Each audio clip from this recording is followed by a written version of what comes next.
Spec Ops, Case Studies in Special Operations Warfare. A summary of William H. McRaven's work. Narrated edition. Introduction. What makes a small group of men capable of defeating an enemy 10 times their size, entrenched behind walls of concrete and steel, with every tactical advantage in their favor? That is the central question Admiral William H. McRaven set out to answer in his landmark study of special operations warfare. McRaven is no armchair theorist. A retired four-star admiral in the United States Navy, he spent his career at the sharp end of American military power, eventually commanding all of U.S. Special Operations from 2011 to 2014. He gained worldwide recognition for his role in overseeing the raid that killed Osama bin Laden, a mission that, in many ways, embodied everything this book is about. Before that, he earned a doctorate studying the very operations we are about to explore. His conclusion is deceptively simple: small forces can defeat larger ones, but only when they follow a specific set of principles with near-perfect discipline. This is not a book about luck. It is a book about the architecture of success, how the right plan, the right training, and the right mindset can make the impossible merely very difficult. We will journey across 5 decades and 4 continents, from the Belgian fortress of Eben Emael falling to a handful of German paratroopers in 1940, to Israeli commandos landing in Uganda in 1976 to free a plane full of hostages. Each story is different.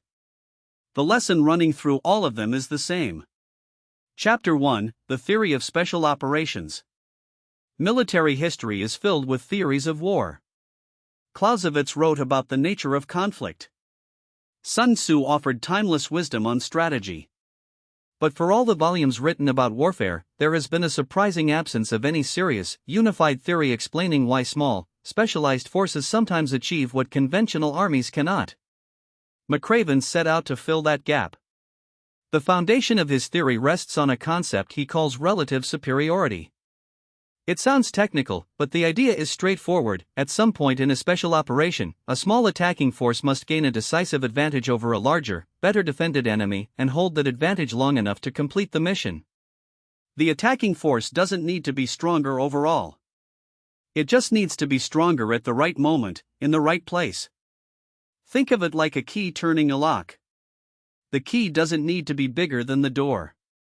It just needs to be precisely the right shape. Relative superiority is often fleeting. It can be achieved in seconds and lost just as quickly. The moment the enemy recovers from the shock of an attack, begins to reinforce, or simply starts fighting back with organized resistance, the window starts to close. This is why speed is so essential, not speed for its own sake, but because every second that passes after an assault begins is a second the enemy uses to recover. So how does a special operations force achieve relative superiority? McRaven identified 6 principles, each of which plays a distinct role. The first is simplicity. The most dangerous enemy of any military plan is complexity. The more moving parts a plan has, the more opportunities exist for something to go wrong. A simple plan, with clear and limited objectives, can be understood by every person involved, rehearsed until it becomes instinct, and executed even when communication breaks down or leaders fall. As McRaven puts it, if a plan cannot be explained simply, it probably cannot be executed successfully. The second principle is security.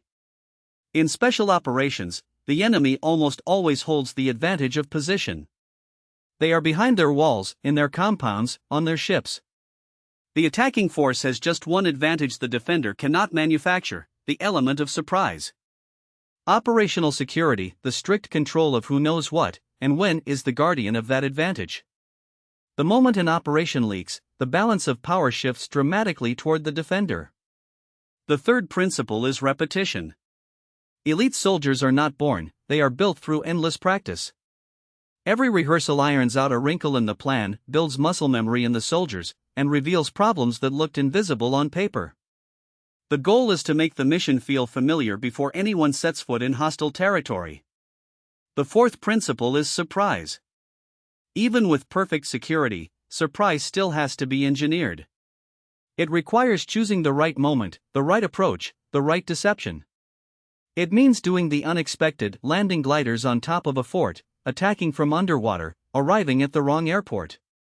Surprise is the force multiplier that transforms a small force into a devastating one. The fifth principle is speed. Once surprise is achieved, speed is what prevents the enemy from recovering. Every moment of hesitation is a gift to the defender. Speed also reduces the time a force spends in what McRaven calls the area of vulnerability, the dangerous window between when the assault begins and when the mission is complete. The sixth and final principle is purpose. All the planning and training in the world means nothing without the human element, the conviction of every soldier that the mission matters, that the objective is worth the risk, and that they will not fail their comrades. Purpose is what keeps men moving when everything goes wrong. These 6 principles do not operate in isolation. They reinforce one another. A simple plan is easier to keep secret. A well-rehearsed plan can be executed with speed. A force united by purpose will push through adversity that would stop a less motivated force in its tracks. Together, they form what McRaven calls the pyramid of special operations, and when any part of that pyramid crumbles, the whole structure is at risk. Chapter 2: The German Attack on Eben Emael. May 10, 1940. In the early hours of May 10, 1940, 78 German soldiers changed the course of the war in Western Europe, not with overwhelming firepower, but with gliders, shaped charges, and the element of total surprise. Fort Eben Emael was considered one of the most formidable defensive structures in the world. Completed in 1935 and carved into the Belgian countryside near the Albert Canal, it housed heavy artillery capable of devastating any conventional ground assault. Its walls were thick, its guns were powerful, and its garrison of over 1,000 men was well armed and well supplied. Military planners across Europe considered it essentially impregnable. Hitler disagreed. He had a different idea, one so unconventional that he kept it secret from his own high command until the last possible moment. The plan was this: instead of attacking Eben Emael from the ground, a specially trained assault force would land gliders directly on top of the fort, in complete darkness, and destroy its guns with a new weapon, hollow-shaped charges, before the garrison even understood what was happening. The man chosen to train this force was General Kurt Student, a pioneer of German airborne warfare. Student assembled what would become known as Storm Detachment Koch. The soldiers who volunteered had no idea what they were training for. They practiced glider landings, demolition techniques, and close-quarters combat in total secrecy for months, at a facility in Germany that was designed to replicate specific features of the fort, features the men weren't told the significance of until shortly before the mission. Leading the assault element, the group who would land directly on the fort itself, was a young officer named Rudolf Witzig. 23 years old, strict, meticulous, and utterly committed to his mission, Witzig drilled his men relentlessly. He trusted them completely, delegating significant authority to his non-commissioned officers. In the German military of that era, this was unusual. In Witzig's unit, it was essential. Before dawn on May 10, the gliders were released from their tow planes and began their silent descent toward the fort. There were hitches immediately. 2 gliders, including Witzig's own, became detached from their tow ropes early and landed in Germany. Witzig was forced to commandeer a new aircraft and launch again, arriving at the fort later than planned. In his absence, his sergeants did exactly what their training had prepared them to do. They landed on the roof of the fort, blew open the casemates with their shaped charges, and began systematically destroying gun position after gun position. Within 20 minutes of landing, the fort's most powerful weapons had been neutralized. When Witzig finally arrived, the battle had largely been won. The Belgian garrison, stunned and unable to understand what was happening above them, retreated into the depths of the fort and waited for reinforcements that never came in time. The fort surrendered the following day. The entire operation cost the Germans 6 dead and 15 wounded. The fort that had been judged impregnable fell to fewer than 80 men. Every one of McRaven's principles can be seen at work here. The plan was brutally simple: land on the fort, destroy the guns, hold the position. Operational security was maintained so perfectly that the Belgians had no idea what was coming. The men had rehearsed to the point where sergeants could lead the mission without their commanding officer present. Surprise was total. Speed was devastating. And the sense of purpose in those men, soldiers who had trained in secret for months for a mission they weren't fully told about, was absolute. Eben Emael did not fall because of overwhelming force. It fell because a small group of men were better prepared, better trained, and more committed than anyone defending it had imagined possible. Chapter 3: The Italian Manned Torpedo Attack at Alexandria. December 19, 1941. By the autumn of 1941, Italy's navy was in crisis. Battles with the British fleet had gone badly, and control of the Mediterranean, vital for supplying Italian and German forces in North Africa, was slipping away. Something audacious was needed. Something no conventional navy would attempt. What the Italians conceived was, by any measure, extraordinary. A unit called the 10th Light Flotilla had been training since 1938 with a weapon unlike anything the British were prepared to face, the manned torpedo, known internally as the pig. These were not conventional torpedoes that traveled to a target and exploded on impact. These were slow-moving underwater vehicles, each crewed by two frogmen riding astride the weapon like a horse, guiding it beneath the hulls of enemy ships and attaching explosive charges directly to the keel. The target was Alexandria harbor in Egypt, one of the most heavily defended ports in the British fleet's Mediterranean operations. Inside that harbor sat HMS Queen Elizabeth and HMS Valiant, two of Britain's most powerful battleships. On the night of December 18, the submarine Syrie slipped through the Mediterranean and released 3 manned torpedoes off the coast of Alexandria. The 6 men riding them had spent years training for exactly this moment. They wore early diving equipment that was crude by modern standards, leaked cold seawater into their suits, and offered no protection against the chill of the December sea. They navigated through minefields. They slipped beneath anti-torpedo nets when British destroyers opened the harbor gates for their own vessels. They endured cold, exhaustion, and the constant risk of detection. One cruise torpedo flooded and nearly drowned them. They pushed on. In the early hours of December 19, each team reached their target. Working in near-total darkness, beneath the hulls of ships with British sailors sleeping above them, the frogmen attached their charges and set their timers. Then, exhausted and with no credible escape plan, they surfaced and swam toward shore. They were captured almost immediately. The British, suspecting something, brought some of the Italian prisoners aboard HMS Queen Elizabeth for interrogation. The Italians said nothing even as they heard the countdown they knew was running beneath the hull of the very ship they were standing on. At 6 a.m, the charges detonated. Both battleships were severely damaged and put out of action for months. The entire British Mediterranean battle fleet was effectively crippled in a single night, by 6 men on 3 underwater vehicles. The operation was not without its failures. The Italians captured no strategic benefit from their tactical victory. Axis forces in North Africa did not press their advantage, and the British kept the damage secret long enough to prevent that. And the frogmen's escape plan was, to be charitable, optimistic. All 6 were captured. But as a demonstration of what special operations can achieve, of what training, courage, and a simple, well-executed plan can accomplish against a vastly more powerful opponent, Alexandria stands as one of the most remarkable feats of the Second World War. Chapter 4: Operation Chariot, the British Raid on Saint-Nazaire. 27 to 28 March 1942. By 1942, the German battleship Tirpitz had become an obsession for the British Admiralty. The ship had not yet ventured into the Atlantic, but its very existence forced the Royal Navy to keep capital ships in home waters that were desperately needed elsewhere. Intelligence suggested that if the Tirpitz did sail into the Atlantic, it would make for one of the few ports capable of docking a ship of its enormous size, the dry dock at Saint-Nazaire, on the Atlantic coast of France.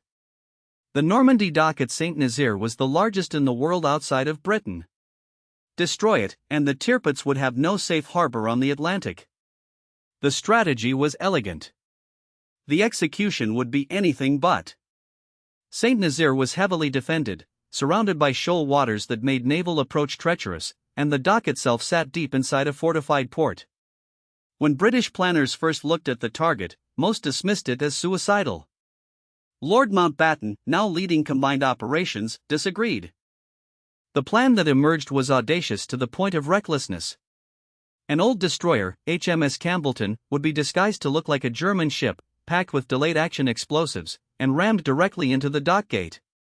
While the ship's crew made their escape, commandos would land from accompanying motor launches and destroy the dock's pumping mechanisms and other infrastructure. By the time the Germans realized what had happened, the Campbellton's explosives would detonate, destroying the gate completely. The commandos who would carry out the mission were trained under Lieutenant Colonel A.C. Newman, a man whose commitment to his soldiers' readiness was matched only by his personal courage. The naval force was commanded by Commander Robert Ryder. Together, they shaped a plan that was detailed, ambitious, and, as would become clear, perhaps too ambitious. The force sailed on the night of March 26. Incredibly, they made it most of the way up the Loire estuary before being spotted. When the alarm was raised, the Campbellton's crew, relying on nerve and a German recognition signal hoisted at just the right moment, bought themselves another few precious minutes before the shore guns opened up. The Campbellton rammed the dock gate at 1:34 in the morning. Her mission was complete. What followed was chaos. The motor launches, small and wooden and horribly exposed, came under murderous fire. Many were destroyed before their commandos could even land. Those who did make it ashore fought with extraordinary bravery, destroying some of their targets before the weight of German resistance became overwhelming. Newman, seeing that withdrawal by sea was impossible, led his men inland, telling them to scatter and make for Spain, over 400 miles away. Of the 611 men who took part in the operation, 169 were killed and over 200 were captured. 5 Victoria Crosses were awarded, the highest number given for any single operation in the war. And then, in the afternoon of the following day, with German officers and curious soldiers crowding around the grounded Campbellton for a look at the wreck, the delayed charges detonated. The dock gate was destroyed. It remained out of service for the rest of the war.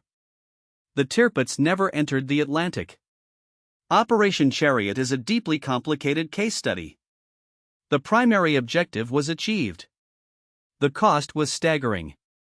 McRaven uses it to examine what happens when simplicity is sacrificed, when an operation that begins with a clear, achievable aim accumulates objectives and complexity until it becomes unwieldy. The courage of the men involved was beyond question. But the lessons here are about planning, what to include, and what to leave out. Chapter 5, Operation Oak, the Rescue of Benito Mussolini. September 12, 1943. In the summer of 1943, the war was turning against the Axis. Allied forces had landed in Sicily, and the Italian people, exhausted by years of war and disaster, had finally had enough.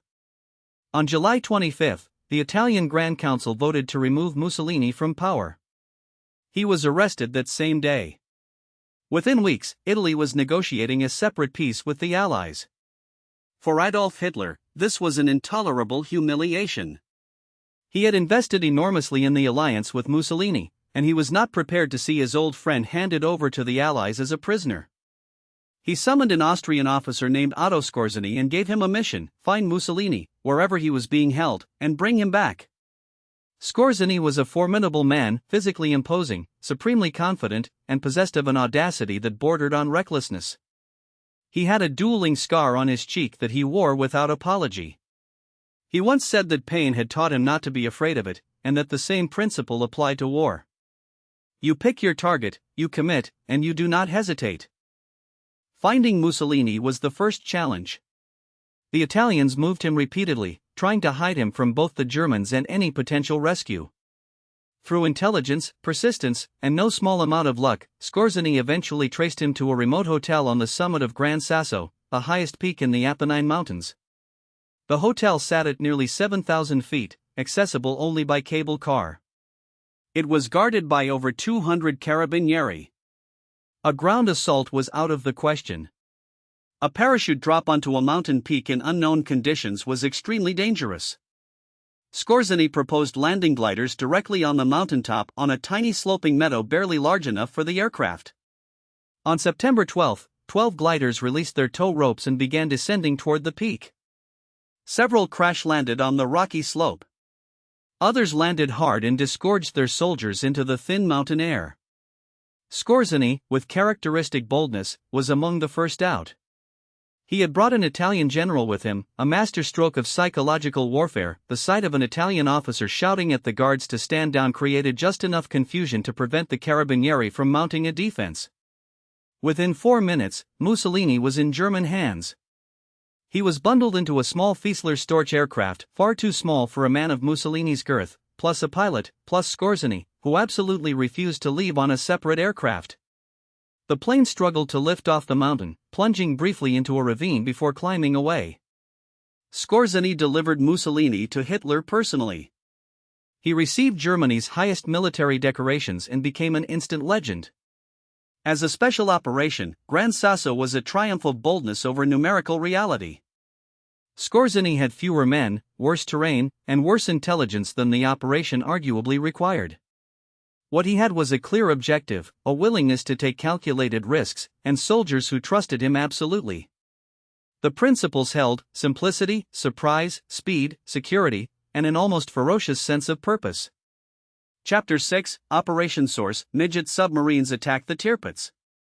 September 22, 1943. The Tirpitz refused to die quietly. Despite the destruction of the Saint-Nazaire dock that was supposed to strand it, the great battleship sat in a Norwegian fjord, simply existing, and that existence was enough to paralyze entire Allied naval strategies. Churchill was furious. The Royal Navy was desperate. Something had to be done.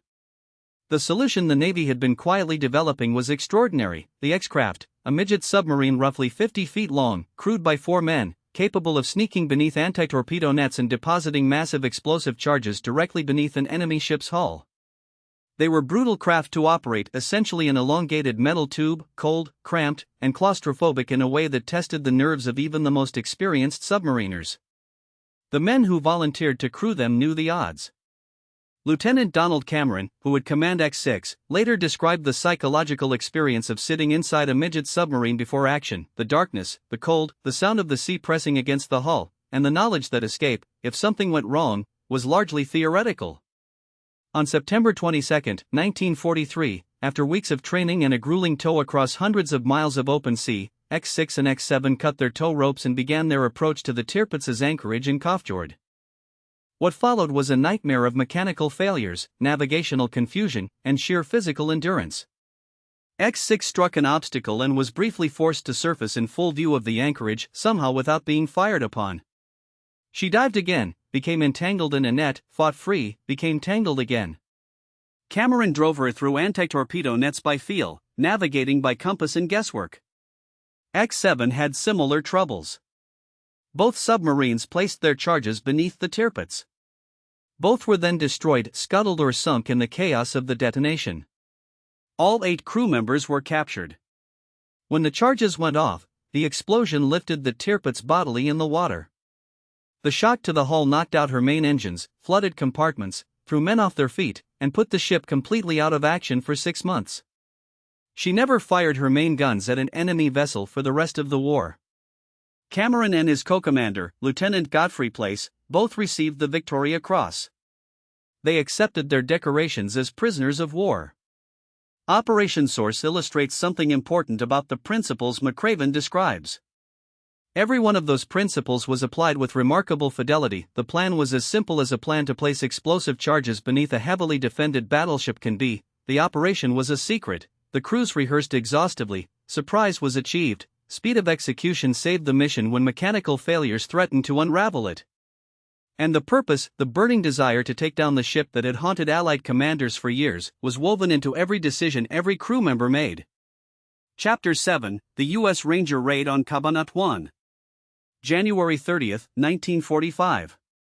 On the Bataan Peninsula in April 1942, one of the greatest military surrenders in American history took place. General Edward King handed over approximately 76,000 American and Filipino soldiers to the Japanese, the largest surrender of American forces since the Civil War. What followed became known as the Bataan Death March, a forced march through brutal heat in which thousands of prisoners died from exhaustion, disease, violence, and deliberate cruelty. The survivors were interned in camps across the Philippines. By January 1945, as American forces fought their way back across the islands, the men who had survived 3 years of captivity in Camp Cabanatuan, now reduced to just over 500, faced a new danger. Intelligence reports suggested the Japanese intended to execute their prisoners rather than allow them to be liberated. General Douglas MacArthur approved a rescue mission. It would fall to the 6th Ranger Battalion, commanded by Lieutenant Colonel Henry Mucci. Mucci was a soldier's soldier, demanding, brave, and deeply committed to the men under his command. When he briefed the Rangers on the mission, he told them simply, "These are Americans who have suffered for 3 years. We are going to get them out." He asked every man to pray with him before they moved out. They did. The challenge was formidable. The camp lay 30 miles behind Japanese lines. To reach it, the Rangers would have to move through territory crawling with enemy troops, cross open rice paddies within sight of guard towers, and overwhelm a garrison in the dark before any alarm could be raised or the prisoners harmed. What made the mission possible was intelligence. A young Filipino army officer named Captain Juan Pajota had been tracking Japanese movements in the area for months. His guerrilla fighters knew every patrol route, every guard post, every Japanese unit within miles. They would block the roads to prevent reinforcement while the Rangers hit the camp. An Air Force P-61 Black Widow was sent overhead just before the assault, flying low and slow over the camp, drawing the guards' attention upward, away from the treeline where over 100 Rangers were crawling on their bellies across the open ground. At 7:45 in the evening, the Rangers hit the camp from all sides at once. The Japanese garrison had no warning and no time to respond. Within 30 minutes, every Japanese soldier in the compound had been killed. The prisoners, many so weakened they could barely walk, were carried, supported, and guided through the darkness toward friendly lines. 511 men were liberated. The Rangers lost 2 men. It remains one of the most successful POW rescue operations in military history. What makes Cabanatuan particularly interesting in the context of McRaven's theory is that it violated some of the usual norms of special operations. The Rangers were not an elite special operations unit in the modern sense. They had conducted no rehearsals specific to this mission. The plan was put together in days. And yet the 6 principles were present. Expressed differently, the objective was clear and simple: security was maintained, the soldiers were superbly trained even without mission-specific rehearsal, surprise was total, execution was fast, and the purpose, rescuing their fellow Americans, gave every Ranger in that rice paddy something no training can manufacture. Chapter 8, Operation Kingpin, the U.S. Army Raid on Son Tay. November 21, 1970. By 1970, the Vietnam War had become a national wound in America that refused to close. Thousands of American servicemen had been killed or captured. Over 350 prisoners of war languished in camps across North Vietnam, many subjected to torture, isolation, and conditions that defy description. Getting them home had become a national obsession. Intelligence analysts identified a camp near Son Tay, about 23 miles west of Hanoi, where an estimated 55 Americans were being held. Brigadier General Donald Blackburn put forward a proposal: send in special forces, hit the camp fast, and bring the prisoners out. The Joint Chiefs approved it. What followed was one of the most meticulously planned rescue operations in American military history. Under the command of Brigadier General Leroy Manor and the operational leadership of Colonel Arthur Bull Simons, over 500 volunteers were screened, 120 were selected. A full-scale replica of the Son Tay camp was constructed at Eglin Air Force Base in Florida. The teams rehearsed the assault more than 170 times, day and night, in all weather conditions, until every movement was automatic. They built intelligence from aerial photography, drone reconnaissance, and signals intercepts. They constructed a 3-dimensional model of the camp. They planned approach routes that would thread through North Vietnam's air defenses by exploiting gaps in radar coverage. A simultaneous naval demonstration off the coast was arranged to draw North Vietnamese attention away from Son Tay. On the night of November 20th, the force launched from Thailand. Everything went according to plan. The helicopters found their targets in the dark. The assault team landed, one helicopter intentionally crash-landed inside the compound walls to maximize speed, and Colonel Simon's soldiers swept through the camp in minutes. There were no American prisoners. Intelligence had failed to detect that the camp had been evacuated months earlier, due to flooding. The cells were empty. It is difficult to describe the emotional weight of that moment. Men who had trained for a year, who had flown across some of the most heavily defended airspace in the world, who had executed a near-perfect raid, finding nothing but empty buildings and abandoned belongings. And yet, no Americans were killed in the raid itself. The execution was flawless. The planning was extraordinary. Every principle of special operations had been applied with textbook precision. The operation failed at the intelligence level, a level outside the control of the men who executed it. McRaven uses Son Tay not as a story of failure, but as a study in what excellence looks like even when fortune turns against you. The raid remains a benchmark for special operations planning and execution. It also stands as a reminder that no amount of preparation can compensate for bad intelligence, and that the invisible work of intelligence gathering is as critical to mission success as anything that happens on the ground. Chapter 9, Operation Jonathan, the Israeli Raid on Entebbe. July 4, 1976. On June 27, 1976, Air France Flight 139 was hijacked shortly after takeoff from Athens. The aircraft, carrying 248 passengers and 12 crew, including many Israeli citizens, was eventually flown to Entebbe Airport in Uganda, where Idi Amin's government was collaborating openly with the hijackers.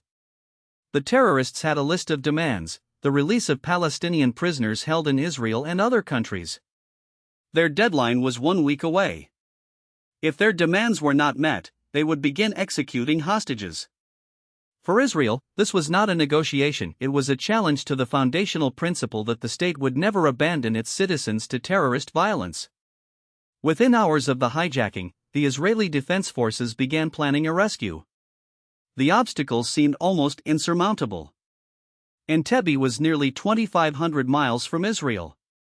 The operation would require refueling stops, diplomatic cover, precise intelligence about the airport layout, and near-perfect coordination between an airborne assault force and the aircraft that would extract them. All of this would have to be accomplished in secrecy, within days. Released hostages who arrived back in Israel provided detailed descriptions of the terminal layout, the number of terrorists, and their positions. Israeli military intelligence filled in the gaps. A full-scale mock-up of the terminal was constructed. Rehearsals began immediately. The man chosen to lead the assault was Lieutenant Colonel Jonathan Netanyahu, older brother of a future Israeli prime minister, and one of the most respected officers in the Israeli military. Netanyahu was known for his meticulous preparation and the fierce loyalty he inspired in his men. He drove the planning with single-minded intensity, insisting on rehearsing every contingency until he was satisfied that every soldier knew exactly what to do in every situation they might encounter. On the night of July 3, four Hercules transport aircraft flew south, hugging the African coast to avoid radar detection. They landed at Entebbe just before midnight, the first aircraft touching down with its lights off. Netanyahu's assault team drove to the terminal in a black Mercedes, the same model used by Idi Amin, hoping the disguise would buy them a few seconds of hesitation from the Ugandan guards. It worked, briefly. A guard raised his weapon. A shot was fired. The assault began. Within 3 minutes, the terminal was secured. The hostages were alive. Netanyahu was shot during the assault and died of his wounds before the aircraft left African airspace. He was the only Israeli soldier killed. 3 hostages were also killed in the firefight. A fourth, a 75-year-old woman who had been hospitalized in Kampala, was murdered by Ugandan forces in apparent retaliation. 102 people came home who would otherwise almost certainly have been killed. Operation Jonathan, named posthumously for its fallen commander, is perhaps the most celebrated hostage rescue in history. It represents the full expression of McRaven's principles, a plan stripped to its essentials, relentlessly rehearsed, executed with a speed and surprise that gave the terrorists no time to react, driven by a purpose so clear and so deeply felt that men flew halfway across Africa in the dark to carry it out. Chapter 10, Conclusions. 8 operations. 5 decades. Soldiers from Germany, Italy, Britain, the United States, and Israel. Different wars, different technologies, different enemies, different continents. And yet the same pattern emerges from every one of them, as clearly as a signature. The operations that succeeded did so because they achieved relative superiority, the decisive advantage that allowed a small force to overwhelm a larger one before the defender could mount an effective response. The operations that struggled, or that paid a higher price than necessary, did so because something disrupted that process, a plan too complex, intelligence too uncertain, an objective that expanded beyond what the force could reasonably accomplish. McRaven's framework is not a guarantee. War is not a formula, and history offers no shortage of examples where all the right preparations led to failure anyway, through bad luck, unexpected enemy reactions, or factors simply beyond anyone's control. Son Tay was executed almost perfectly. The prisoners were gone. But the principles work. Across 8 different case studies, in 8 different strategic contexts, the pattern holds. Simplicity keeps plans executable. Security preserves the one advantage a small force holds. Repetition turns good intentions into reliable execution. Surprise is the force multiplier that changes everything. Speed is the insurance policy that prevents the enemy from recovering. And purpose, the deep, personal conviction of every soldier involved, is what carries a force through the moments when everything else fails. What McRaven is ultimately arguing is that the human factors in warfare are not secondary to the technical ones. The shaped charges at Eben Emael mattered. The X-craft at Tirpitz mattered. The Black Hawk at Son Tay mattered. But they were instruments in the hands of men who understood why they were there and what they had to do. The strength of a special operations force is not its weapons. It is not its training facilities or its budget or its organizational chart. It is the unit, the irreducible human fact of soldiers who know each other, trust each other, and will not let each other down. That is what turns a small group of men into something capable of defeating an enemy 10 times their size. That is what all 8 of these stories are really about. End of summary. This is a summary narrative based on William H. McRaven's Spec Ops, Case Studies in Special Operations Warfare, 1995. For the complete analysis, historical detail, and McRaven's full theoretical framework, the original book is highly recommended.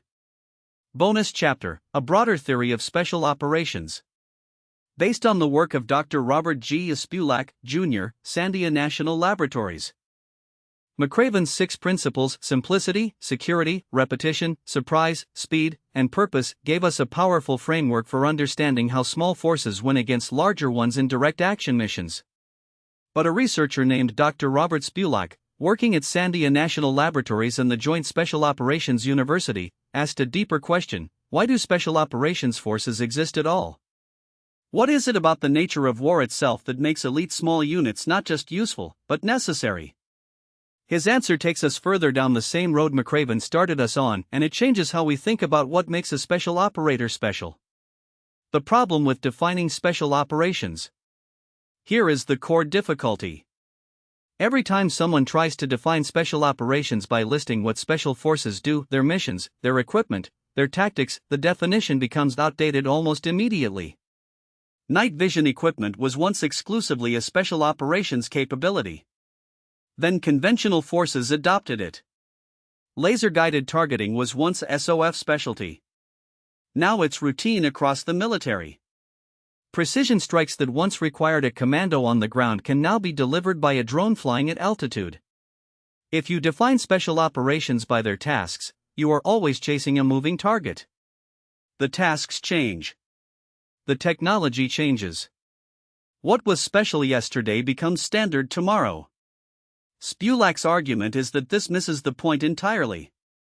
It is not the missions that define special operations. It is the people. The friction of war.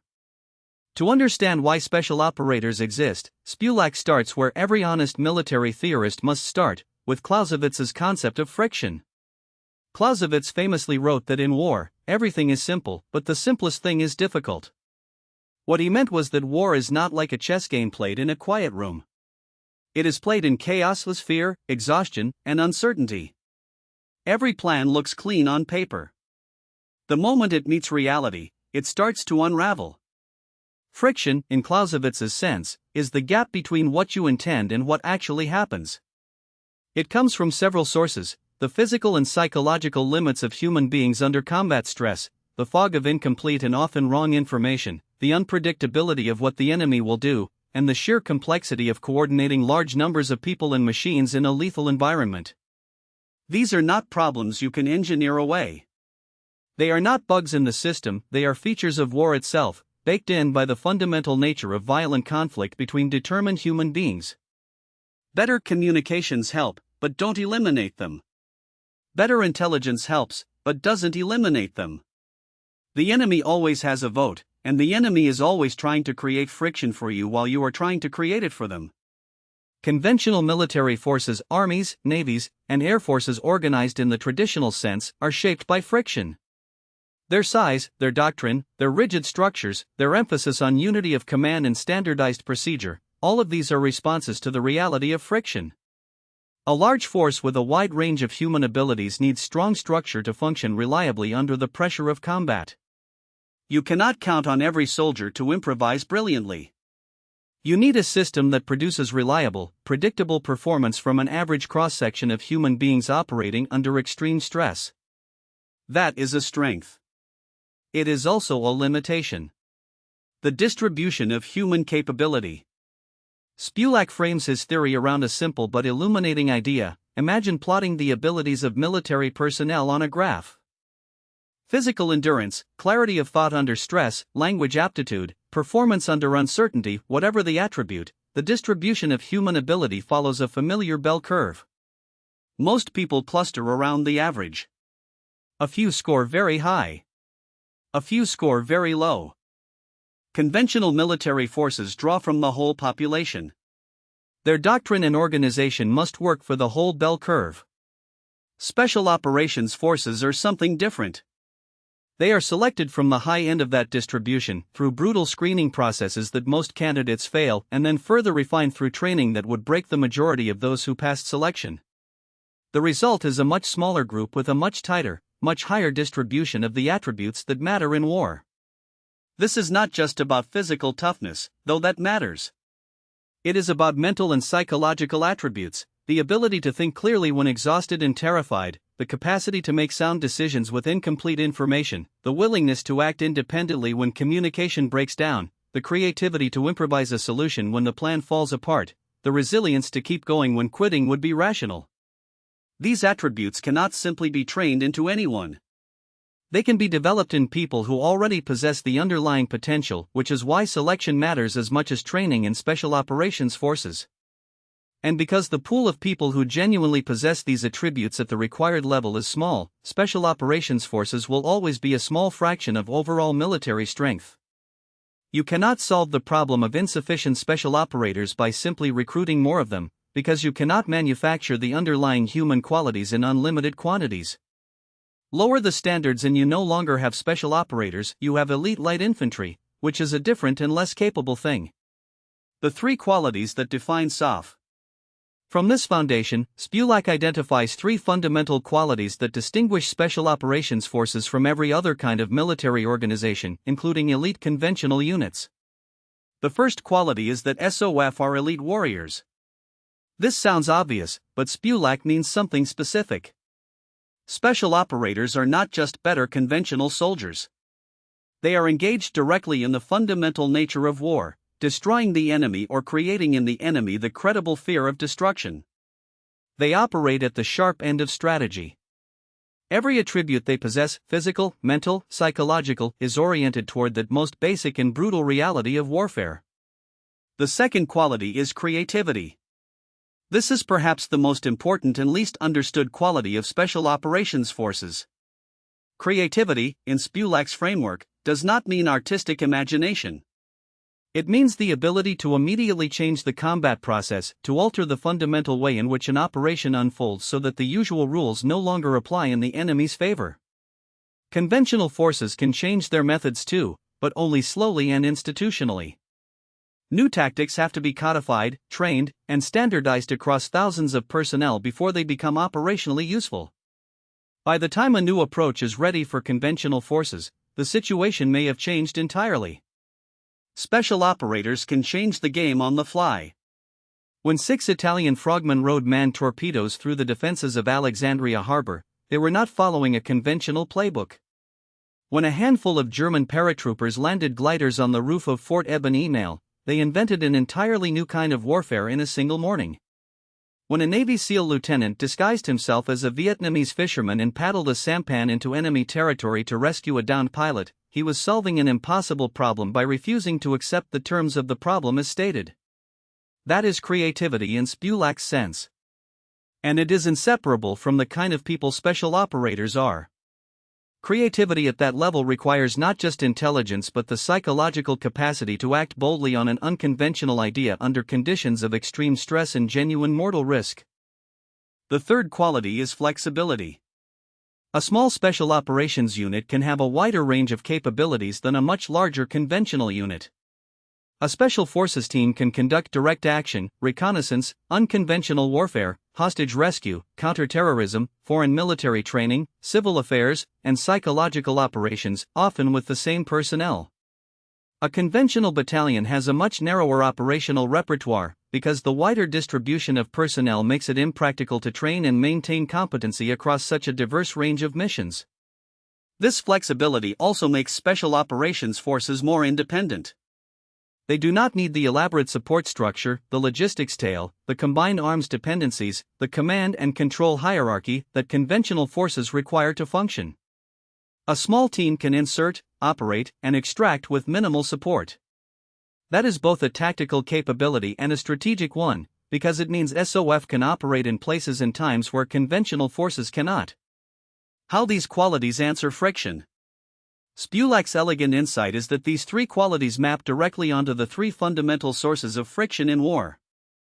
The first source of friction is the physical and psychological limits of human beings under combat stress. War is hell. In the most literal sense, it degrades human performance through fear, exhaustion, pain, and the overwhelming sensory experience of violence. Special operators address this source of friction through superior attributes. They have been selected and trained to function at a higher level than conventional forces in precisely the conditions that destroy ordinary performance. The second source of friction is informational uncertainty, the fog of war, the gap between what you know and what is actually happening. Special operators address this through flexibility. Their wide range of capabilities includes reconnaissance, cultural and language knowledge, and the ability to operate in ambiguous environments where conventional forces would be blind. They can discover ground truth in places and circumstances where no other military asset can reach.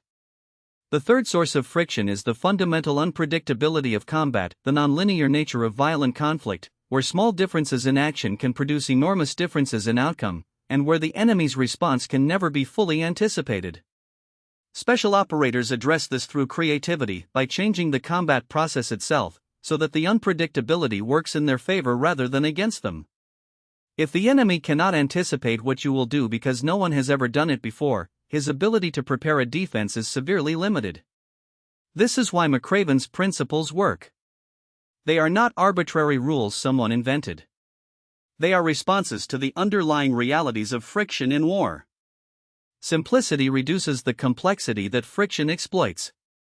Security protects the surprise that creativity requires.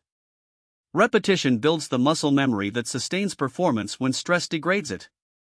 Surprise and speed compress the window during which friction can accumulate. Purpose is the psychological immune system that keeps a force functioning when everything else is falling apart. What special operations forces can do that conventional forces cannot.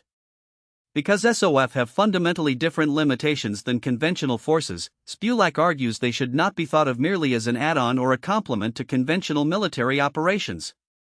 They have strategic capabilities of their own. Consider what the right special operations force can accomplish against each of the classic principles of war. In terms of objective, SOF can reach targets that conventional forces cannot, not just because of physical access, but because of the discretion they bring to the use of force. There are political objectives that can only be achieved through highly precise, carefully controlled application of military power. Hostage rescue is the obvious example. A conventional assault on the Entebbe terminal would almost certainly have killed the hostages. The Israeli raid rescued them. The difference was not firepower, it was the specific kind of human capability that special operations forces represent. In terms of offensive initiative, SOF can seize and hold the initiative even when outnumbered and outgunned. As McRaven showed, once relative superiority is achieved, the attacker has the initiative regardless of the overall balance of forces. And in a sustained campaign, a series of special operations that each seize initiative at the tactical level can accumulate into strategic initiative, forcing the enemy to react, disrupting their planning, creating uncertainty and friction throughout their organization. In terms of mass, SOF can multiply mass by enabling others. Through unconventional warfare, working with and through indigenous forces, a small special operations team can make an entire guerrilla army more effective. The most dramatic modern example was Afghanistan in 2001, where small special forces teams linked up with Northern Alliance fighters and, combined with American air power, overthrew the Taliban in weeks. The mass was Afghan. The capability that made it decisive was American SOF. In terms of security, SOF can protect the overall force by eliminating threats that conventional forces cannot reach. The British commandos who destroyed the Norwegian heavy water plant denied Germany a potential path to nuclear weapons, with 9 men, in one night. The SAS teams hunting Scud launchers in the Iraqi desert during Desert Storm effectively suppressed missile attacks on Israel, preserving the coalition that made the entire war possible. These are not tactical accomplishments. They are strategic ones. And in terms of simplicity, sometimes the most straightforward path to a strategic objective runs directly through a special operations capability. When Lieutenant Tom Norris dressed as a Vietnamese fisherman and paddled a sampan into enemy territory to rescue a downed airman, he did not simplify the problem by making it smaller. He simplified it by refusing to accept the terms under which conventional forces were failing. That is creativity and simplicity combined, the hallmark of special operations at its best. The limits of the theory. Spulak is honest about what his theory does not resolve. Special operations forces cannot win wars by themselves. The same qualities that make them uniquely capable, their small numbers, their independence, their focus on specific high-value objectives, also mean they cannot provide the sustained massive force that conventional warfare ultimately requires. SOF create conditions. They exploit opportunities. They accomplish objectives that conventional forces cannot reach. But they cannot hold ground, sustain a campaign, or defeat a large conventional army in open battle. The relationship between special operations and conventional forces is not one of competition. It is one of complementarity, but complementarity in a specific direction. SOF extend the reach of strategy into places and moments where conventional force cannot go. They are the tip of a spear, not the spear itself. There is also a fundamental limit on how many special operators a military can field. You cannot manufacture the underlying human qualities in unlimited quantities. Lowering selection standards produces more operators but worse ones, and eventually the label special becomes meaningless. The entire edifice of what makes SOF effective rests on the genuine superiority of the personnel who make it up. Dilute that, and the structure collapses. Conclusion: what the theory tells us. Put McRaven and Spulak together and a complete picture emerges. McRaven tells us how special operations succeed, through relative superiority, achieved by applying the 6 principles of simplicity, security, repetition, surprise, speed, and purpose with precision and discipline. Spulak tells us why special operations forces exist and what makes them uniquely capable. They are elite warriors, creative, and flexible, with qualities that directly address the 3 fundamental sources of friction that limit what conventional forces can do. Together, these 2 frameworks answer the question that opened this entire study. What makes a small group of men capable of defeating an enemy 10 times their size? It is not magic. It is not luck. It is the careful, deliberate, and demanding cultivation of human beings who possess the rarest combination of physical toughness, mental clarity, psychological resilience, and creative boldness organized into small, flexible units and given clear objectives, rigorous preparation, and the freedom to change the game when the game is not going their way. War will always have friction. The enemy will always try to create it for you. The question is who can function best inside that chaos and who can turn the chaos itself into a weapon. That is what special operations forces do. That is why they exist. And that, ultimately, is why the missions in this book succeeded. End of audiobook. Primary source: William H. McRaven, Spec Ops, Case Studies in Special Operations. Warfare, Theory and Practice, Presidio Press, 1995. Supplementary source: Robert G. Spulak, Jr., A Theory of Special Operations. Sandia National Laboratory / Joint Special Operations University, 2007.